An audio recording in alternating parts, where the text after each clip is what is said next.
Then when Cooney died at first and Barrows did the same, a pall-like silence fell upon the patrons of the game. A straggling few got up to go in deep despair. The rest clung to that hope which springs eternal in the human breast. They thought, if only Casey could but get a whack at that, we'd put up even money now with Casey at the bat. But Flynn preceded Casey, as did also Jimmy Blake, and the former was a hoodoo, while the latter was a cake. So upon that stricken multitude grim melancholy sat, for there seemed but little chance of Casey getting to the bat. But Flynn let drive a single to the wonderment of all, and Blake, the much despised, tore the cover off the ball. And when the dust had lifted, and men saw what had occurred, there was Jimmy safe at second, and Flynn a hugging third. Then from 5,000 throats and more, there rose a lusty yell.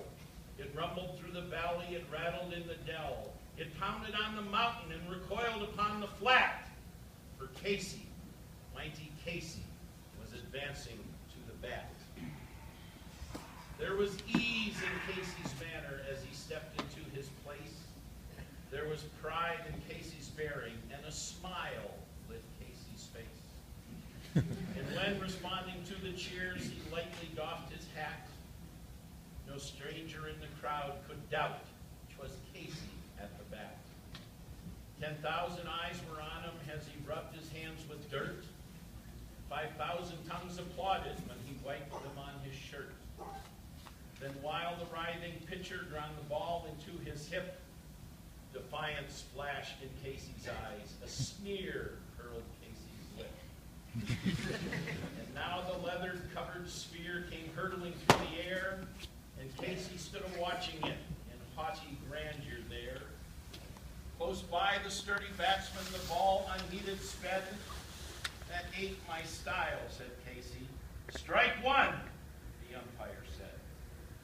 From the benches black with people, there went up a muffled roar, like the beating of the store waves on a stern and distant shore. Kill him! Kill the umpire!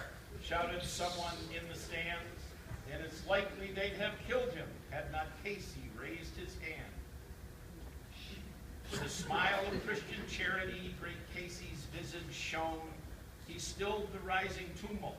He bade the game go on. He signaled to the pitcher, and once more the dun sphere flew. But Casey still ignored it, and the umpire said, strike two. Fraud! Cried the maddened thousands, and echo answered, fraud! But one scornful look from Casey, and the audience was awed.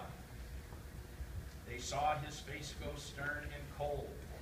They saw his muscles strain, and they knew that Casey wouldn't let that ball go by again. The sneer has fled from Casey's lip. The teeth are clenched in hate. He pounds with cruel violence his bat upon the plate. And now the pitcher holds the ball, and now he lets it go, and now the air is shattered by the force of Casey's blow. Oh, somewhere in this favored land the sun is shining bright. The band is playing somewhere, and somewhere hearts are light.